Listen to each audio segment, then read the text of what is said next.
इस कहानी की शुरुआत में हमें बताया गया है कि जब इस दुनिया की सृष्टि हुई उस वक्त एंसेस्ट्रल गॉड यानी कि पूर्वज देवताओं ने दुनिया को 3 राज्य या रेल्म में डिवाइड किया था, जो कि थे गॉड रेल्म, डेमन रेल्म और इमॉर्टल रेल्म। पूर्वज देवता गायब होने से पहले उन सभी राज्यों में स्पिरिचुअल पावर्स की शिक्षा का प्रचलन शुरू किया था। तीनों राज्यों में से गॉड रेल्म सबसे सुप्रीम था, जहाँ 4 ट्रू गॉड्स का शासन था। ये चारों गॉड रेल्म की रक्षा किया करते थे। ये कहानी true god Baiju and true goddess Shangu के लव स्टोरी की है, जिनकी किस्मत में प्यार तो लिखा था पर एक दूसरे का साथ नहीं। क्या उनका प्यार दोनों को साथ ला पाएगा? चलिए देखते हैं कहानी में। एपिसोड 1 की शुरुआत में हमें दिखाया जाता है प्यार का मंदिर, जहाँ सभी देवी देवता अपने अपने प्यार को ढूंढने के लिए आए थे। ये जगह एक डेटिंग प्लेस थी, जहाँ हर साल आज के दिन एक डेटिंग इवेंट ऑर्गेनाइज किया जाता था और ये जगह लोअर रेल में सिचुएटेड था। आज इस इवेंट में हमारी फीमेल लीड शांगू भी आई थी अपनी फ्रेंड यूमी के साथ, जो कि मून और स्टार्स की देवी थी। शांगू जल्द ही चीफ गॉडेस ऑफ केओस बनने वाली थी, इसलिए यूमी उसे अपना मुंह ढकने के लिए कहती है, क्योंकि अगर किसी ने उसे यहाँ देख लिया तो वो जियांग को ये बता देगा। जियांग सबसे बड़े ट्रू गॉड थे। शांगू उन्हीं के साथ उनके पैलेस में रहती थी। यूमी के कहने पर ही शांगू यहाँ आई थी, क्योंकि यूमी किसी को पसंद करती थी, इसलिए वो प्यार के देवता के दर्शन करने के लिए जाती है। और इधर शांगू जितने भी लवर्स थे उन सभी को और क्लोज लाने के लिए अपना मैजिक यूज़ करती है, पर उसका मैजिक उल्टा पड़ जाता है। वहाँ जितने भी कपल्स थे सभी एक दूसरे से लड़ने लगते हैं और सभी सेम जेंडर वालों की तरफ अट्रैक्ट होते हैं, यानी कि लड़का लड़के की तरफ अट्रैक्ट होता है, लड़की लड़की की तरफ। ये देखकर यूमी मंदिर के बाहर दौड़ कर आती है और इन दोनों को देखकर दूसरी गॉडेसेस इनके पास आने लगती है। उन्हें अपनी तरफ आता देख यूमी अपने मैजिक की मदद से शांगू के साथ गायब हो जाती है और वो दोनों लोअर रेल्म से पार होते हुए गॉड रेल्म की तरफ जाती है। यहीं पे हमें दिखाया जाता है सफ़ेद ड्रेस पहना हुआ गॉड, जो छोटे गॉड्स को पढ़ा रहा होता है। और ये गॉड और कोई नहीं बल्कि सबसे पावरफुल ट्रू गॉड बाइजू था। 2 छोटे गॉड्स लेट आए थे क्लास में, इसलिए बाइजू उन्हें पनिश करता है। उन दोनों को वो पनिश भी करता है तो नए पावर्स को सिखाकर वो दोनों बच्चों को क्लास से नीचे फेंक देता है। थोड़ी देर बाद दोनों छोटे गॉड्स अपनी पावर्स का यूज़ करना सीख जाते हैं, तो बाइजू उन्हें और प्रैक्टिस करने के लिए कहता है। तभी बाइजू किसी से कहता है कि अगर तुम यहाँ आ ही गए तो छुप क्यों रहे हो। तभी हम देखते हैं हमारे दूसरे ट्रू गॉड त्यांची को, जो कि आते ही बाइजू पर अटैक करता है, पर बाइजू के सामने वो टिक नहीं पाता। त्यांची अपने पावर का शो ऑफ करने के लिए बाइजू को एक फ़ाइट करने के लिए कहता है, जिसके लिए बाइजू मान जाता है। फिर दोनों में ज़बरदस्त लड़ाई होती है, पर बाइजू के सामने त्यांची बिल्कुल भी टिक नहीं पाता, क्योंकि बाइजू सभी भगवानों में से सबसे ज़्यादा शक्तिशाली था। बाइजू से फाइट हारने के बाद त्यांची उसका यहाँ आने का असली रीज़न बताता है। वो यहाँ बाइजू को वापस गॉड रेल्म में इनवाइट करने के लिए आया था। बाइजू लगभग 10,000 साल पहले गॉड रेल्म को छोड़कर लोअर रेल्म में आके रहने लगा था। वो यहाँ उसे फ्यूचर गॉडेस ऑफ केओस यानी कि शांगू के 10,000वें बर्थडे पर बुलाने के लिए आया था, क्योंकि ये ट्रू गॉड जियांग का आदेश था। पर बाइजू कहता है उसे वहाँ जाने में कोई इंटरेस्ट नहीं और ये कह के वो वहाँ से चला जाता है। इधर हम ट्रू गॉड जियांग के महल में शांगू और यूमी को देखते हैं, जो कि चुपके से यहाँ आ गई थी। गॉड रेल्म के सारे गॉड्स अभी शांगू को ढूंढ रहे थे, इसलिए शांगू यूमी से छुपने के लिए किसी सेफ जगह के बारे में पूछ रही थी, पर यूमी बताती कि गॉड रेल्म में ऐसा कोई भी जगह नहीं है जहाँ वो छुप सकती है। तो शांगू कहती है एक जगह है, चैंगयुआन हॉल, जहाँ 10,000 साल पहले बाइजू रहा करता था, पर अब वो यहाँ नहीं आने वाला है। ये मानना था शांगू का, इसलिए वो छुपने के लिए चैंगयुआन हॉल चली जाती है। अगले सीन में हम देखते हैं बाइजू और त्यांकी को, जो कि ट्रू गॉड जियांग से मिलने के लिए आए थे। बाइजू आया तो था, पर ना ही कोई हाय हेलो कहता है। वो तो बस शांगू का बर्थडे गिफ्ट एक पीच का फल लेकर आया था। गिफ्ट दे देने के बाद वो वापस जाने लगता है, तो ट्रू गॉड जियांग उसे शांगू के बारे में बताने लगता है। वो उसे बताता है कि शांगू का जब जन्म हुआ था तो तब उसके गॉड वेसल्स ब्लॉक्ड थे, यानी कि उसमें दैविक कैरेक्टरिस्टिक्स ब्लॉक्ड थे। साथ में वो बहुत ही कम स्पिरिचुअल पावर के साथ जन्म ली थी। अब क्योंकि उसमें दैविक कैरेक्टरिस्टिक ब्लॉक्ड थे, इसलिए उसमें केओस के पावर्स ऑटोमेटिक डेवलप नहीं होंगे और ना ही वो खुद सीख सकती है। इसलिए जियांग चाहता था बाइजू गॉड रेल्म में रहे और शांगू को पर्सनली उसके पावर्स को यूज़ करना सिखाए, क्योंकि सिर्फ बाइजू के पास ही वो ताकत थी जिससे वो शांगू के ब्लॉक्ड वेसल्स को खोल सकता था। पर बाइजू इसके लिए मना कर देता है, तो जियांग उसे लेकर गॉड रेल्म के बॉर्डर जाता है, जहां वो उसे दिखाता है कि नेदर वर्ल्ड का बैरियर धीरे धीरे टूट रहा है, जिस वजह से केओस का पावर गायब होना शुरू हो गया है। इस नेदर वर्ल्ड के बैरियर में एंसेस्ट्रल गॉड्स के केओस का पावर था, और क्योंकि ये पावर धीरे धीरे गायब होना शुरू हो गया है, जिस वजह से कुछ ही समय में नेदर वर्ल्ड का ये बैरियर पूरी तरह से टूट जाएगा। और अगर एक बार ये नेदरवर्ल्ड का बैरियर टूट गया तो नेदरवर्ल्ड का दरवाज़ा खुल जाएगा, और एक बार अगर नेदरवर्ल्ड का दरवाज़ा खुल गया तो बहुत ही बड़ी मुसीबत आ जाएगी। तो बाजू कहता है हो सकता है शांगू के गॉड वेसल्स अनब्लॉक्ड ना होना उसकी किस्मत में लिखा हुआ था। तो जियांग बाजू से कहता है अगर तुम्हें डेमंस के आने की कोई फिक्र नहीं है तो याद करो ट्रिबुलेशन ऑफ केओस के बारे में, क्योंकि अगले 1000 सालों में ट्रिबुलेशन ऑफ केओस आने वाला है। और ये ट्रिबुलेशन ऑफ केओस क्या होता है वो हमें आगे के एपिसोड में पता चलेगा। सिर्फ चीफ गॉड ऑफ केओस ही उस सिचुएशन में सबकी रक्षा कर सकती है। तो बाजू कहता है शांगू की जैसी एक यंग लड़की कैसे ट्रिबुलेशन ऑफ केओस से लड़ सकती है। जियांग कहता है इसीलिए तो वो चाहता है कि वो शांगू को सिखाए। पर बाजू कहता है अगर ट्रिबुलेशन ऑफ केओस आया तो वो अपनी जान की बाजी लगा देगा सभी की रक्षा करने में। ये कहकर वो वहाँ से जाने लगता है। पीछे से जियांग कहता है गॉड रेल्म पर बहुत बड़ा मुसीबत आने वाला है। इससे मुझे पुराने समय की याद आ गई जिस वक्त एंसेस्ट्रल गॉड्स ने हमें लड़ने के लिए ले गए थे। ये सुनते ही बाजू को बहुत गुस्सा आता है, जिसका मतलब था कि उस वक्त ज़रूर कुछ ऐसा हुआ था जिस वजह से बाजू गॉड रेल्म को छोड़कर लोअर रेल्म में जाके रहने लगा था। वो जियांग से कहता है मैंने इस बारे में बात करने से तुम सभी को पहले ही मना किया था। तो जियांग बाजू के पास आकर उसे सॉरी कहता है और अब बाजू शांगू के बारे में पूछने लगता है कि वो कैसी लड़की है। तो जियांग उसे बताता है वो बहुत ही हार्ड वर्किंग और स्मार्ट है और वो कभी भी कोई गलती नहीं करती। पर ये तो सफ़ेद झूठ था क्योंकि हम सभी ने पहले ही उसकी हरकतों को देख चुके हैं। बाजू कहता है उसे अपने आसपास शांत माहौल पसंद है। तो जियांग कहता है वो उसके हॉल के आसपास कोई भी शोर शराबा नहीं होने देगा, स्पेशली उसके आसपास गॉडेसेस को नहीं आने देगा क्योंकि सारी गॉडेसेस बाजू पर लट्टू थी। तो बाजू वहाँ से ये कहकर चला जाता है कि वो उसकी कोई मदद तो नहीं कर सकता जब तक वो खुद ना चाहे। अगले सीन में हम देखते हैं शांगू को जो कि चैंगयुआन हॉल के पेड़ के ऊपर बैठी हुई थी। तभी अचानक स्नोफॉल होने लगती है तो वो देखती है चैंगयुआन हॉल की तरफ स्नो गॉडेस आ रही थी। स्नो गॉडेस का नाम था शुएंग, जो यहाँ मास्टर बाजू के आने का वेट कर रही थी कि वो उसे बहुत पसंद करती थी। स्नो गॉडेस बाजू के फेवरेट फ्लावर्स को अच्छी तरह से खिला देती है। तभी बाजू अचानक उनके सामने प्रकट होता है और कहता है कौन हो तुम। बाजू को अपने आंखों के सामने देखकर स्नो गॉडेस बहुत ही ज़्यादा खुश हो जाती है। शांगू पहली बार ट्रू गॉड बाजू को देख रही थी क्योंकि बाजू उसके जन्म से पहले ही गॉड रेल्म को छोड़कर लोअर रेल्म चला गया था। स्नो गॉड बाजू से कहती है मुझे पता है आपको ब्लू फ्लावर्स पसंद है, इसलिए मैं हर रोज़ इन ब्लू फ्लावर्स की देखभाल करती हूँ। ये सुनते ही बाजू अपने पावर्स का यूज़ करके उन फ्लावर्स को जला देता है। बाजू कहता है मेरे परमिशन के बिना यहाँ किसी का भी आना अलाउड नहीं है, पर तुमने ये रूल तोड़ा इसलिए तुम्हें पनिशमेंट के तौर पर 3 थंडर स्ट्राइक्स लेनी पड़ेगी। बाजू को पता चल जाता है कि पेड़ के ऊपर कोई बैठा हुआ है, इसलिए वो अपनी पावर्स की मदद से शांगू को नीचे ज़मीन पर पटक देता है। शांगू कहती है तुम्हारी हिम्मत कैसे हुई मुझे ज़मीन पर पटकने की, क्या तुम्हें पता है मैं कौन हूँ। बाजू कहता है मुझे जानने की ज़रूरत नहीं है, पर तुम जो भी हो यहाँ से चुपचाप निकल जाओ। पर शांगू बाजू को फूलों को जलाने पर लेक्चर देने लगती है और उसे कहती है तुम स्नो गॉडेस के साथ ऐसा बिहेव कैसे कर सकते हो।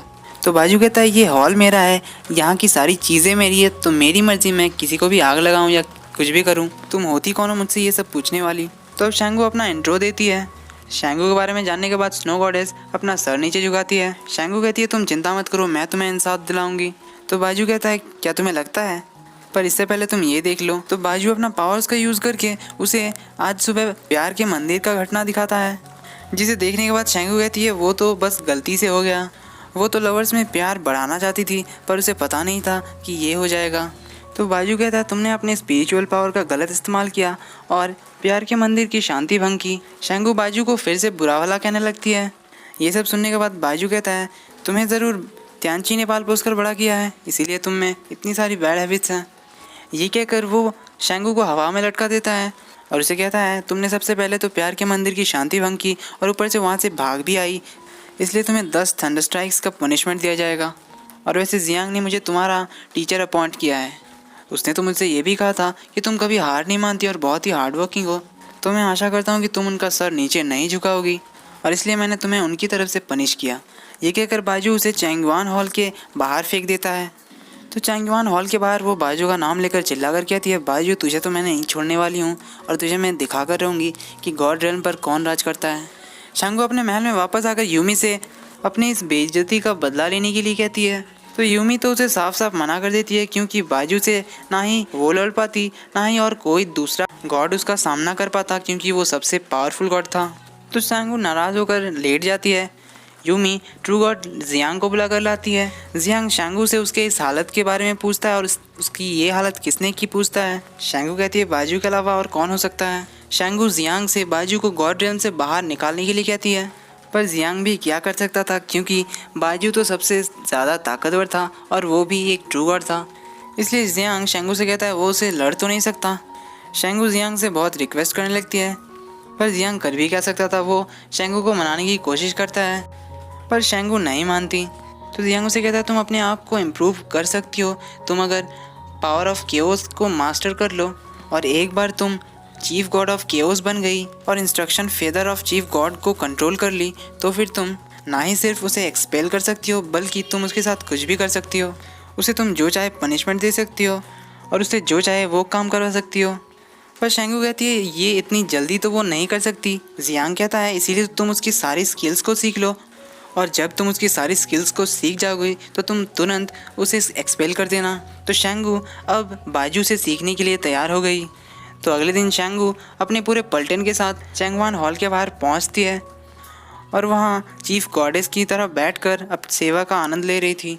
और इस बार उसे पूरा यकीन था कि पिछली बार की तरह बाजू उसकी बेइज्जती नहीं कर पाएगा और उसे रिस्पेक्टफुली चैंगवान हॉल के अंदर इनवाइट करेगा। तो अब बाजू अपने हॉल से बाहर आता है। सभी अदर गॉडेस उसके सामने अपना सर झुकाते हैं।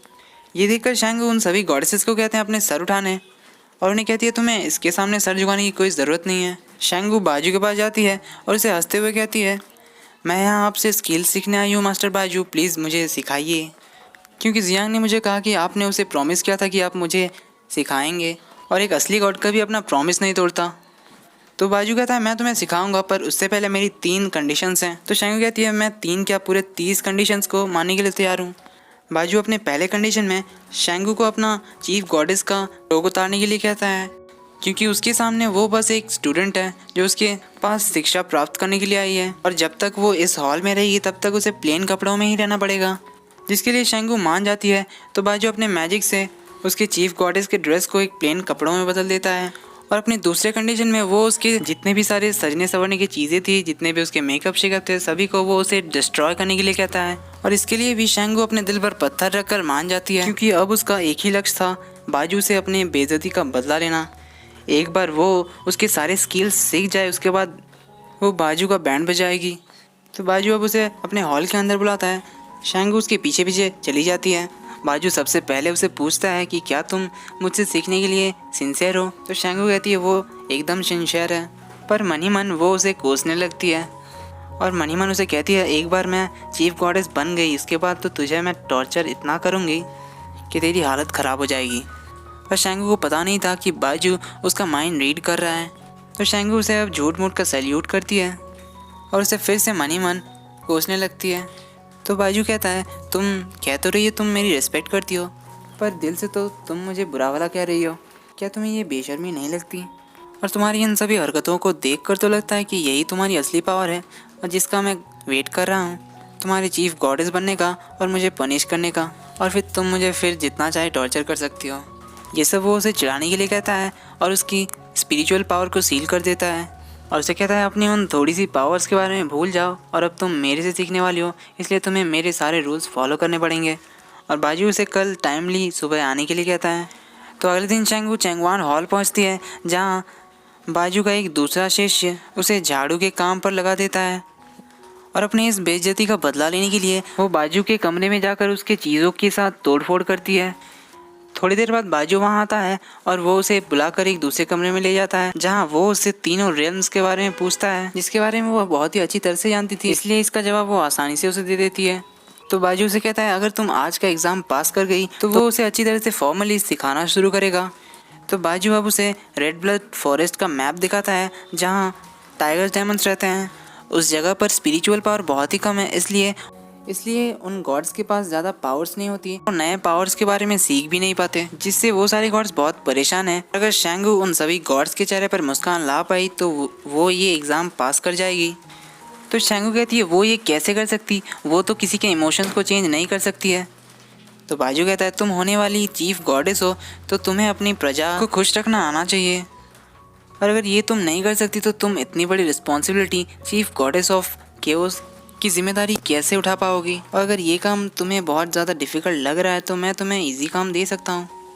जिसके जवाब में शेंगू कहती है उसकी कोई ज़रूरत नहीं है, ये काम वैसे ही बहुत आसान है। शेंगुआन हॉल से बाहर निकलने के बाद शेंगू तियानची से मिलने के लिए आती है।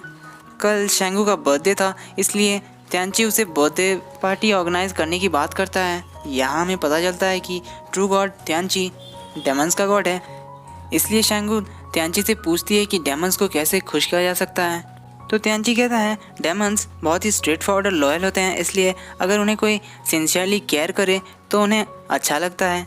ये जानने के बाद शेंगू बहुत ही खुश होती है और वहाँ से चली जाती है। वहाँ से जाते हुए उन्हें रास्ते में स्नो गॉडेस के साथ दूसरे गॉडेस मिलते हैं जो उसके बर्थडे के लिए गिफ्ट्स लाए थे।